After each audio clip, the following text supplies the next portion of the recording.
কিভাবে মনে রাখবো? দেখো আমরা প্রতিফলনের দুইটা সূত্র আছে। প্রতিফলনের কয়টা সূত্র আছে? দুইটা সূত্র। সেই দুইটা সূত্রতে যেগুলো আছে, যেমন আপাতন কোণ, আপাতিত রশ্মি, প্রতিফলন কোণ, সেগুলোর সঙ্গে আমরা কিভাবে মনে রাখবো? একটা চিত্রের মাধ্যমে মনে রাখবো। ধরো এইটা একটা প্রতিফলক পৃষ্ঠ, এটা একটা কি প্রতিফলক, এটা একটা প্রতিফলক পৃষ্ঠ। তাহলে প্রতিফলক পৃষ্ঠ কাকে বলবো? আমরা সংজ্ঞা মনে রাখবো। আমি সংজ্ঞা লিখে দিচ্ছি না, যেহেতু সময় কম ক্লাসের, তোমরা সংজ্ঞাগুলো লিখে নিও। কিভাবে? আমার ভিডিও থেকে লিখে নিও। তাহলে প্রতিফলক পৃষ্ঠটা কি? তাহলে প্রতিফলক পৃষ্ঠ আগে বলবো। প্রতিফলক পৃষ্ঠ মানে যেখানে আলোর নিয়মিত প্রতিফলন হয়, যেখানে আলোর কি হয়?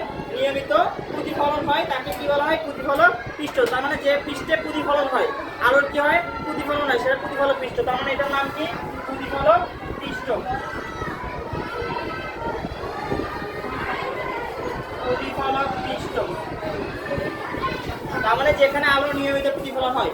আচ্ছা, আমরা যদি কি করি হচ্ছে কোনো স্থান থেকে, কোনো লক্ষ্যবস্তু থেকে আলো ফেলি, সেটাকে বলা হয় আপাতিত রশ্মি। সেটাকে কি বলা হয়?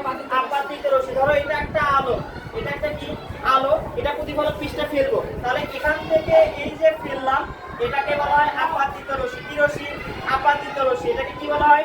আপাতিত রশ্মি। তার মানে যে কোনো লক্ষ্যবস্তু থেকে আলো রশ্মি ফেলে যে রশ্মি, সেই রশ্মিকে কি বলা হয়? আপাতিত রশ্মি। তাহলে এই রশ্মির নাম হচ্ছে আপাতিত রশ্মি। আপাতিত রশ্মি। তাহলে আপাতিত রশ্মি কাকে বলবো? আপাতিত রশ্মিটা কাকে বলবো? তার মানে আমরা বলবো হচ্ছে আলোক রশ্মি থেকে, মানে আলো থেকে যে রশ্মিটা প্রতিফলক পৃষ্ঠে পড়ে, আলো, তার মানে আলো থেকে বা লক্ষ্যবস্তু থেকে যে রশ্মি প্রতিফলক পৃষ্ঠে পড়ে, তাকে কি বলবো? আপাতিত রশ্মি। আর যে বিন্দুতে পড়ে, যে পৃষ্ঠের যে বিন্দুতে পড়ে, সেটাকে বলা হয় আপাতন বিন্দু। সেটাকে কি বলা হয়? তাহলে এই বিন্দুর নাম কি? আপাতন বিন্দু।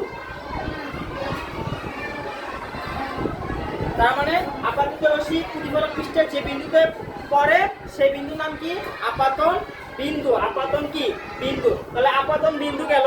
আপাতন বিন্দু। এরপর আমরা শিখবো অভিলম্ব। কি লম্ব? অভিলম্ব। অভিলম্বটা কি?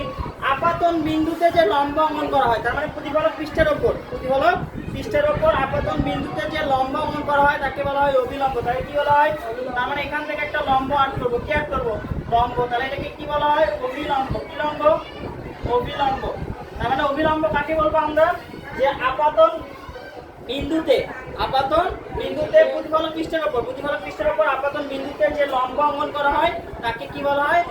অভিলম্ব বলা হয়। অভিলম্ব। এরপর আমরা শিখবো প্রতিফলিত রশ্মি। কি রশ্মি? তার মানে আপতিত হওয়ার পর প্রতিফলক পৃষ্ঠে বাধা পেয়ে আবার পুনরায় একই মাধ্যমে ফিরে যায়, সেটাকে বলা হয় আমরা প্রতিফলন। তার মানে এখান থেকে যে রশ্মি ফিরে যাবে, সেটাকে কি বলা হবে? প্রতিফলিত রশ্মি। সেটাকে কি বলা হবে? প্রতিফলিত রশ্মি। তার মানে এই রশ্মির নাম কি? প্রতিফলিত রশ্মি। প্রতিফলিত রশ্মি।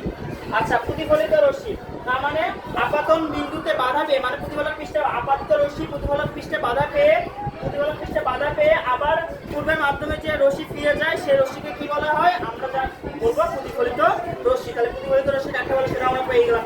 এই চিত্রের মাধ্যমে আমরা কি পেলাম? আপাতিত রশ্মি কাকে বলে, প্রতিফলক পৃষ্ঠ কাকে বলে, আপাতন বিন্দু কাকে বলে, প্রতিফলন রশ্মি কাকে বলে, অভিলম্ব কাকে বলে, সেগুলো আমরা শিখলাম। এরপরে শিখবো আমরা হচ্ছে আপাতন কোণ। কি কোণ?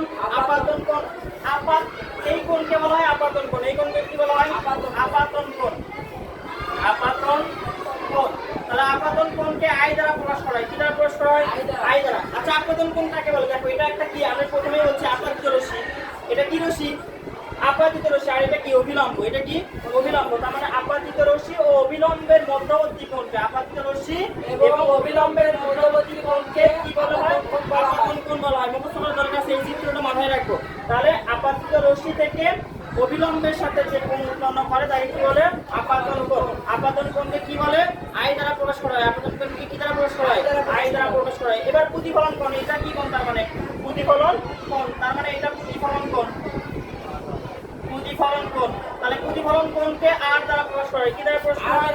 আর দ্বারা প্রকাশ করা হয়। প্রতিফলন কোণ কাকে বলবো আমরা? তার মানে এটা কি? অভিলম্ব। আর এটা কি? প্রতিফলিত রশ্মি।